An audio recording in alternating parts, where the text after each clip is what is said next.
빌립의 집에 들어가서 머무르니라. 그에게 딸넷이 있으니 처녀로 예언하는 자라. 여러 날 머물러 있더니 아가보라 하는 한 선지자가 유대로부터 내려와 우리에게 와서 바울의 띠를 가져다가 자기 수족을 잡아매고 말하기를 성령이 말씀하시되 예루살렘에서 유대인들이 이같이 이 띠 임자를 결박하여 이방인의 손에 넘겨주리라 하거늘 우리가 그 말을 듣고 그곳 사람들과 더불어 바울에게 예루살렘으로 올라가지 말라 고하니 바울이 대답하되 여러분이 어찌하여 울어 내 마음을 상하게 하느냐. 나는 주 예수의 이름을 위하여 결박당할 뿐 아니라 예루살렘에서 죽을 것도 각오하였노라 하니 그가 고난을 받지 아니하므로 우리가 주의 뜻대로 이루어지이다 하고 그쳤노라. 아멘. 우린 다 은혜로 사는 사람들이죠. 은혜로 살지 않으면 우리는 이 세상을 살 수가 없어요. 그래서 우리 찬양 가운데도 은혜 없이는 살 수 없다는 찬양이 있지 않습니까? 오늘 이 찬양이 제 마음속에 이렇게 깊이 와 닿네요. 하나님의 큰 은혜로 우리가 구원받았고 우리가 살아가는 한순간 한순간이 다 하나님의 은혜인 줄 알고 고백하는 저희들 모두가 되기를 소원합니다. 사도 바울의 3차 전도여행 마지막 부분을 저희들이 보고 있습니다. 오늘 사도행전 21장 첫 부분에 보면 우리에게는 매우 낯선 몇 가지 지명들이 등장합니다. 고스라고 하는 섬, 로도라고 하는 섬, 바다라, 베니게 이런 지방이나 도시의 이름들이 등장합니다.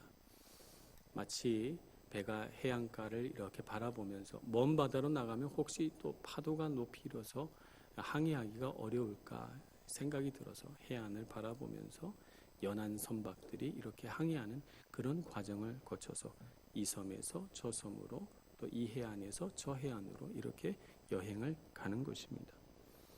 그래서 마침내는 지중해 한가운데 떠 있는 키프로스 섬을 왼편에 두고 두로에 도착하게 됩니다. 두로에서는 7일 동안 머물게 되는데요. 7일 동안 그곳에 있던 예수님의 제자들을 만나게 됩니다. 그런데 그곳에 있는 제자들도 바울을 위해서 열심히 기도했겠죠. 기도하는 중에 성령께서 이르시기를 예루살렘에서 큰 환란이 있다 하는 것을 가르쳐 줬나 봅니다. 그러니 그들이 바울을 사랑하는 마음으로 예루살렘에 가지 마시기를 간청합니다. 그렇지만 사도 바울은 생각을 바꾸지 않고 떠나려고 합니다. 그러자 그들은 바닷가에 다 나와서 전송하는데 자신뿐만 아니라 자신의 아내와 아이들까지 다 데리고 나와서 전송을 합니다. 그것도 너무 아쉬웠는지 그들은 바닷가에서 그 모래밭에 다 무릎을 꿇고 앉아서 바울을 위하여 축복기도 하고 그리고 떠나보내죠. 그렇게 하는 그들의 마음은 어떤 마음이었을까요? 사도 바울이 이제 걸어가게 될 그 고난의 길을 생각하면서 걱정하고 염려하는 마음, 또 그 고난의 길을 걸어갈 수밖에 없는 사도 바울을 생각하면서 안타까운 마음, 이런 것들이겠죠.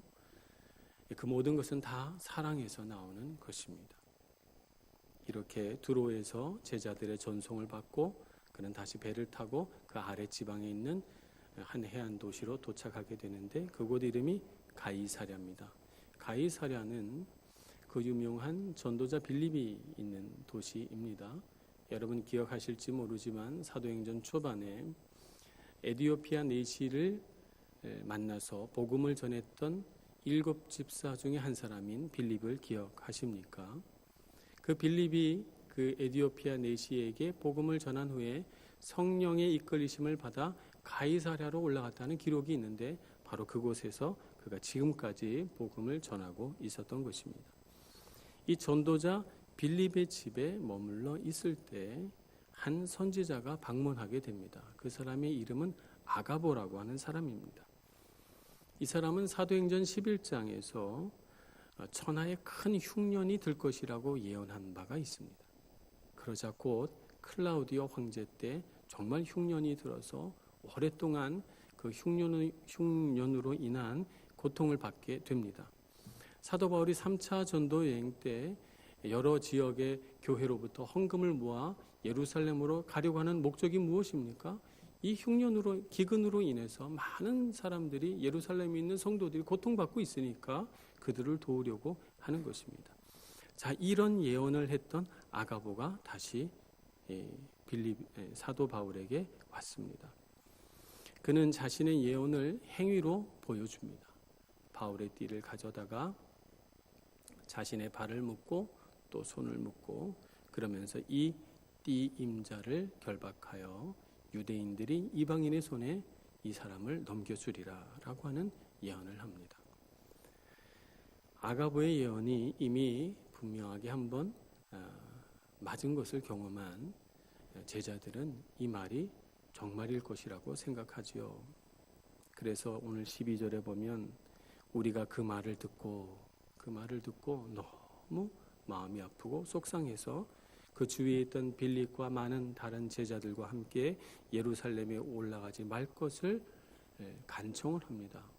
얼마나 간절하게 청했는지 그들이 울면서 간청했는가 봐요. 그래서 오늘 사도 바울은 오늘 말씀 13절에 이렇게 대답하죠. 바울이 대답하되 여러분이 어찌하여 울어 내 마음을 상하게 하느냐. 울면서 가지 말아 달라고 요청을 합니다만 그러나 바울은 자신은 가야 한다고 말합니다. 나는 주 예수의 이름을 위하여 결박당할 뿐 아니라 예루살렘에서 죽을 것도 각오하였노라. 이렇게 말하면서 하나님의 뜻대로 하겠다고 말합니다. 오늘 말씀에 있어서 큰 이야기는 두 가지 이야기죠. 두로에서 제자들이 사도 바울을 말리고 가이사랴에서 다시 한번 또 말리는 이 두 가지 이야기입니다. 두 장소마다 바울의 앞길에 일어날 불행한 사건들에 대하여 이야기하고 사도 바울이 가지 말아줄 것을 제자들은 요청합니다. 그런데도 바울은 이러한 제자들의 만류에도 불구하고 왜 예루살렘으로 가야만 했을까요? 이것이 오늘 우리가 이 말씀을 읽으면서 해야 하는 가장 중요한 질문입니다. 바울은 왜 가야만 했을까요?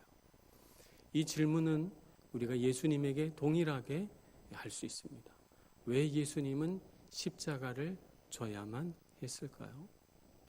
예수님도 동일하게 제자들에게 세 차례에 걸쳐서 예수님께서 순환당하시고 십자가에 못 박혀 죽으실 것을 예고했습니다. 다 알고 있으시면서 그럼에도 불구하고 예루살렘으로 올라가셨어요. 예수님은 왜 그러셨을까요? 바울은 왜 제자들의 만류에도 불구하고 예루살렘으로 가야만 했을까요? 이 질문에 대한 대답을 우리가 분명히 알고 있는 것은 우리가 신앙생활을 하는데 큰 유익을 줍니다. 왜냐하면 우리가 사도 바울을 이해할 수 있다는 것은 곧 그와 같은 삶을 살 수 있다는 것을 우리에게 의미하는 것이기 때문에 그렇습니다. 사도 바울이 간 이유는 첫 번째가 이렇습니다. 하나님의 말씀에 신실하게 순종하기 위해서입니다. 사도행전 20장 22절에 보면 이렇게 말합니다. 보라, 이제 나는 성령에 매여 예루살렘으로 가는데 거기서 무슨 일을 당하는지 알지 못하노라. 사도 바울은 사람들이 자신의 몸을 밧줄로 묶기 전에 이미 성령에 묶여 있었습니다. 그는 성령에 매여 있는 사람이죠. 그는 사람들이 자신을 결박하고 자유를 구속하고 자신들이 원하는 대로 사도 바울을 대접하기 전에 그는 이미 성령께 매여 있었고 하나님 앞에 자신의 삶을 헌신했던 사람입니다. 그래서 그는 사람들이 자신을 묻고 자신들이 원하는 대로 끌고 가는 것에 대하여 개의치 않는 거예요. 그가 정말 중요하게 여기는 것은 하나님의 뜻대로 사는 것이고 하나님의 뜻에 순종하는 것이었습니다. 빌립보서 2장 13절에서는 이렇게 바울은 말합니다.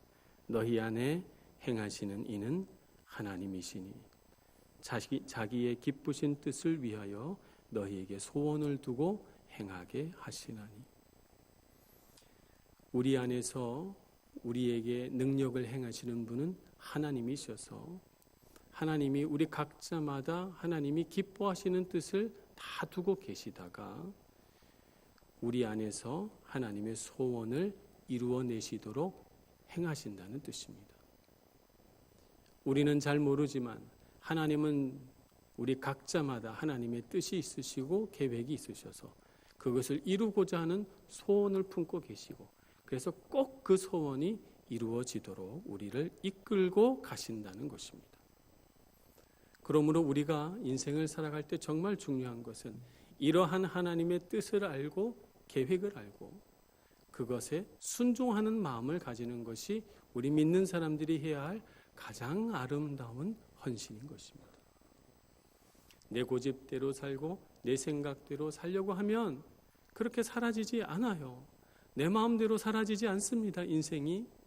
인생을 살면 살수록 우리는 알게 돼요. 내 마음대로 사라지지가 않아요.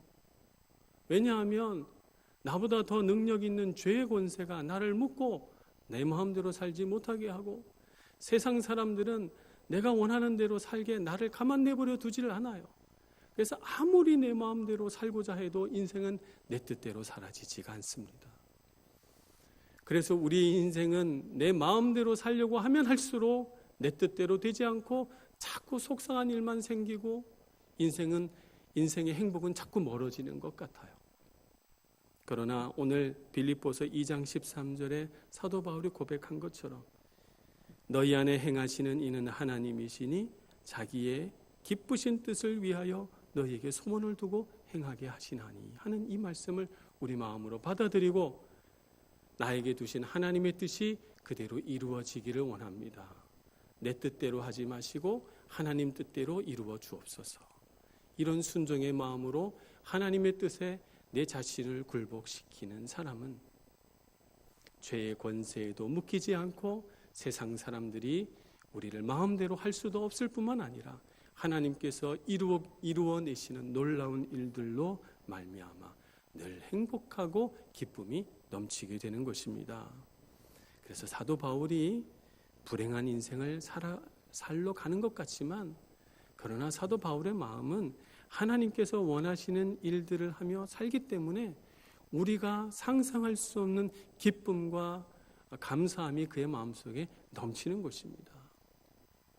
그러니 그의 인생을 우리 사람의 관점으로 보아서는 안 되는 것이죠. 그래서 사도 바울은 빌립보서 2장 16절에 자신의 자랑을 이렇게 고백합니다. 생명의 말씀을 밝혀 나의 다름질이 헛되지 아니하고 수고도 헛되지 아니하므로 그리스도의 날에 내가 자랑할 것이 있게 하려 하노라. 자랑할 것이 있게 하려고 하나님의 뜻에 순복하고 하나님의 뜻에 순종하여 내 다름질이 헛되지 않게 하여 내가 자랑할 것이 있게 하려고 한다는 것입니다. 오늘 우리에게도 이와 같은 순종이 있어서 우리도 주님 만났을 때 자랑할 것이 있는 그리스도인이 되기를 소망합니다. 예수님은 겟세마네에서 기도하셨습니다. 겟세마네에서 기도하실 때 누가복음 22장 42절 말씀에 보면 이렇게 기도하셨습니다. 아버지여 만일 아버지의 뜻이거든 이 잔을 내게서 옮기시옵소서. 그러나 내 원대로 마시옵고 아버지의 원대로 되기를 원하나이다. 이렇게 기도하셨습니다. 예수님의 마음은 내가 원하는 것이 있지만 그러나 내 원하는 것이 하나님 아버지의 뜻에 맞지 않는다면 그러나 내 뜻대로 하지 마시고 내 원대로 하지 마시고 아버지의 원대로 하옵소서라고 하는 그런 마음입니다.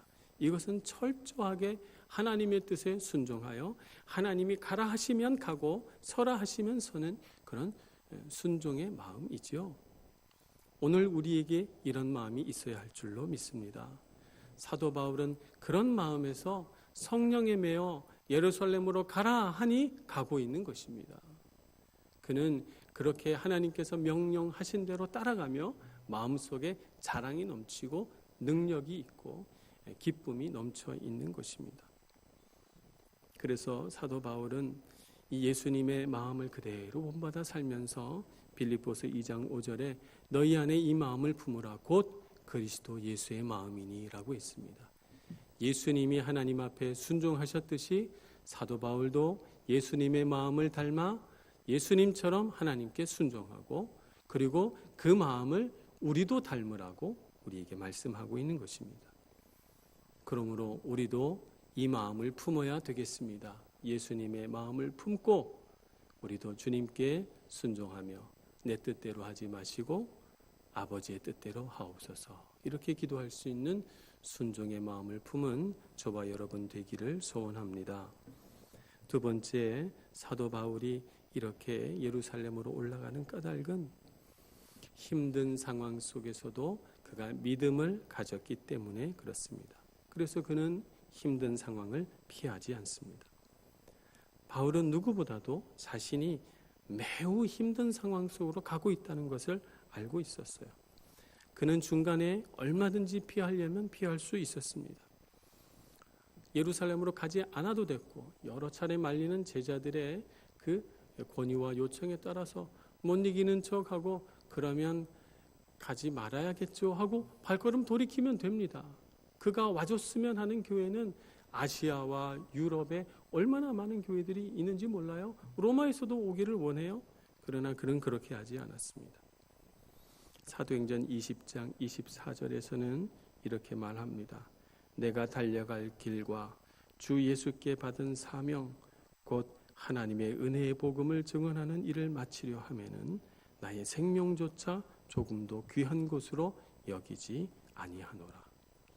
그는 자신의 생명을 조금도 귀하게 여기지 않고 헌신하기로 마음먹었던 것입니다.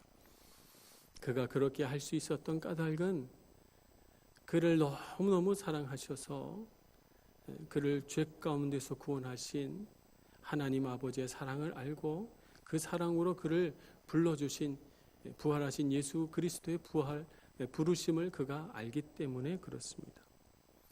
사도 바울의 그런 하나님의 사랑에 대한 절절한 마음이 또 예수 그리스도에 대한 그 가득한 사랑이 어떻게 표현되어 있는가? 로마서 8장 35절 이하에 잘 나타나 있습니다. 누가 우리를 그리스도의 사랑에서 끊으리요?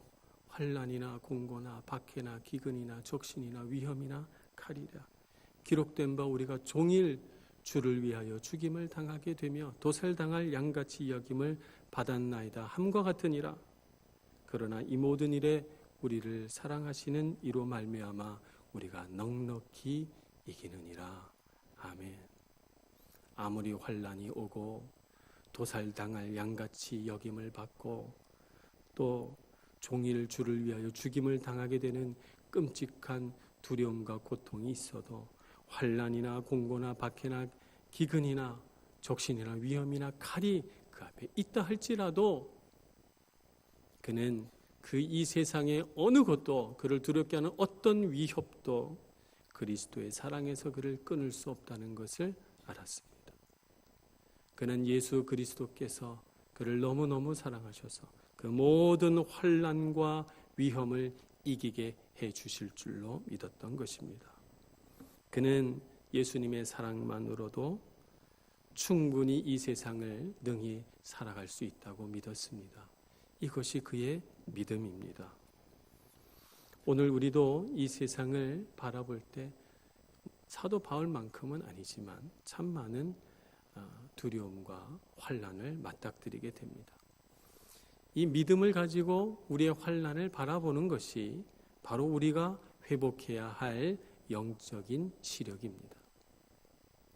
세상은 마치 보이지 않는 커튼이 쳐져 있는 것처럼 믿음이 없는 눈으로 보는 세상과 믿음의 눈으로 보는 세상은 완전히 다릅니다. 믿음이 없는 눈으로 세상을 바라보면 세상에는 온갖 위험과 두려운 일들로 가득 차 있어서 그 모든 일들에 내가 대처하고 이겨내기 위해서 부단히 노력하고 애써야 합니다. 밤낮 연구하고 노력하고 땀 흘리고 수고하고 그래도 내 앞에 부지불식간에 닥쳐오는 위험을 내가 다 감지하지 못하고 다 이겨낼 수가 없어요.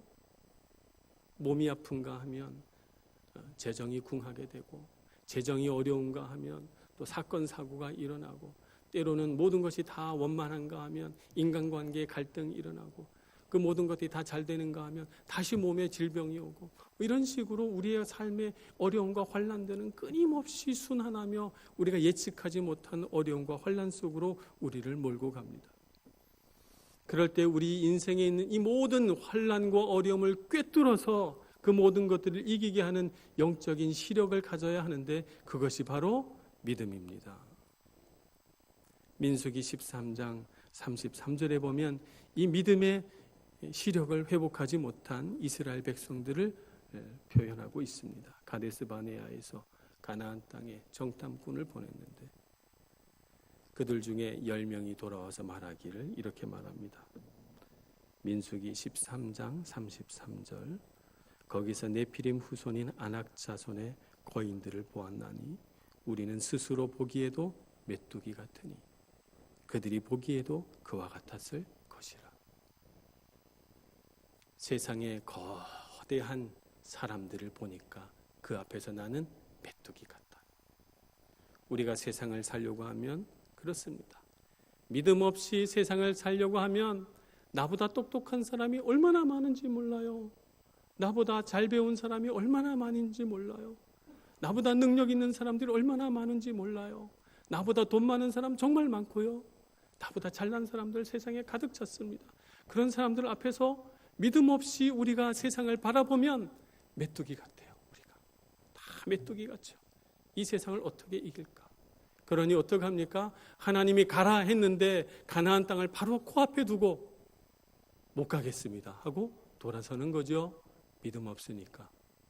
믿음이 없으니까 3년 만에 거기 도착했는데 돌아서는 겁니다. 그리고 40년을 광야에서 방황하는 거죠. 왜? 믿음을 가지려고. 영적인 시력을 회복하려고 말입니다. 오늘 우리는 믿음 있는 사람이 되어야 되겠습니다. 에스더서에 보면 한 가지 재미난 이야기가 나오죠. 하만이라고 하는 사람이 그 땅에 거주하는 유대인들을 다 죽이려고 조서를 만들어서 왕의 이름으로 공표합니다.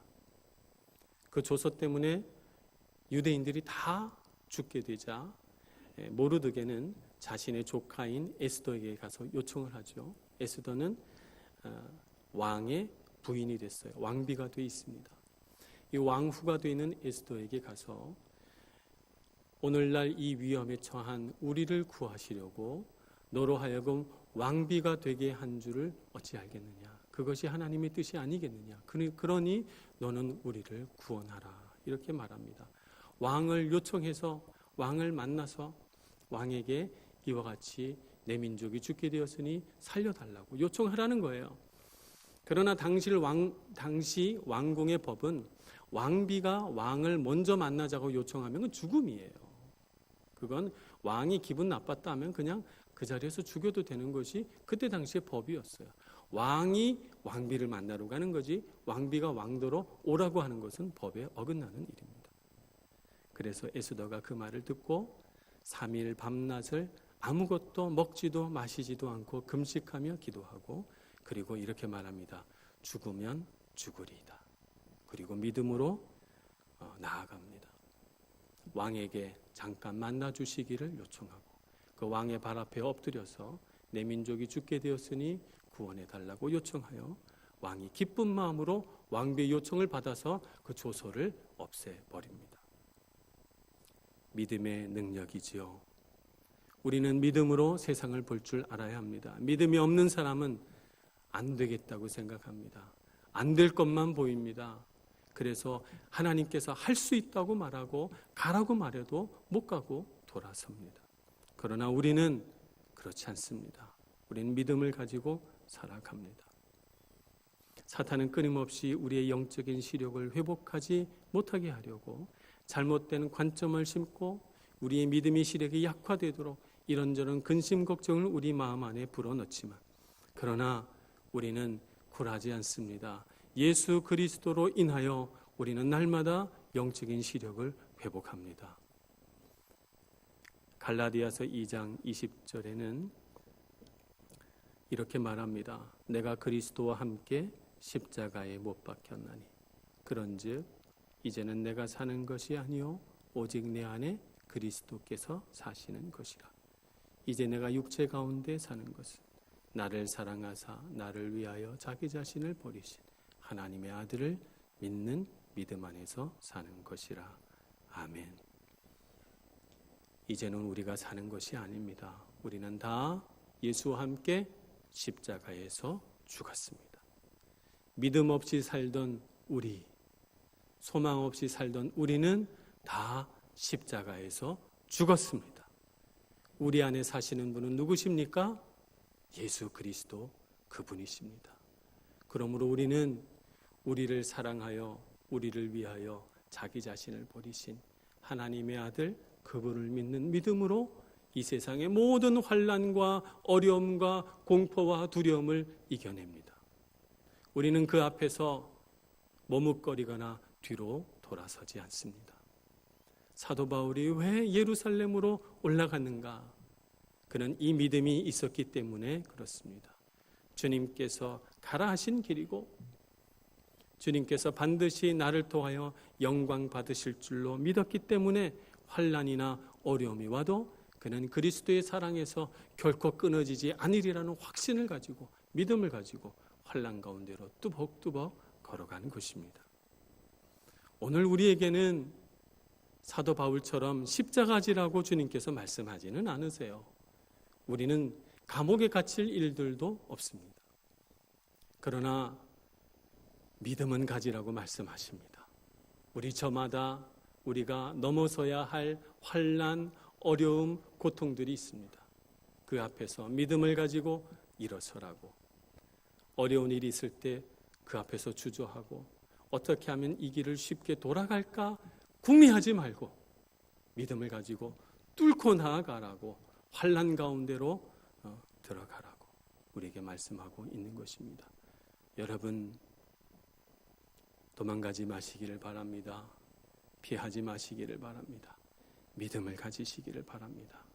믿음으로 이 세상을 살아가시고 믿음으로 하나님을 의지하여 걸어가면서 정말 믿음 있는 자에게 주시는 하나님의 놀라운 역사를 꼭 경험하시는 여러분 모두가 되시기를 간절히 축원합니다.